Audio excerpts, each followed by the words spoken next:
ఆదికాండము 26వ అధ్యాయము 3వ వచనాన్ని చదువుకుందాం.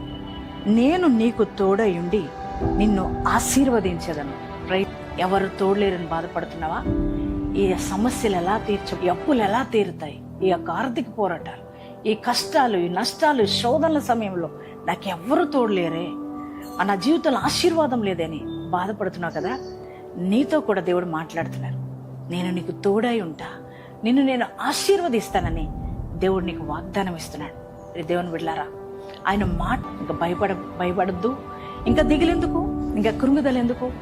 నీ దేవుడు నీకు తోడయండి నిన్ను ఆశీర్వదించబోతున్నాడు. అందును బట్టి దేవుని మాట నమ్ముతున్నారా? ఈ వాగ్దానాన్ని బట్టి యేసయ్యకి థ్యాంక్స్ చెప్తారా? యేసయ్య, నిన్ను నేను నమ్ముతున్నా, నీ వాగ్దానాన్ని నమ్ముతున్నా, నాకు ఈ వాగ్దానం నెరవేర్చబోతున్నందుకు వందనాలు యేసయ్య అని మరి యేసయ్యకి థ్యాంక్స్ చెప్పండి.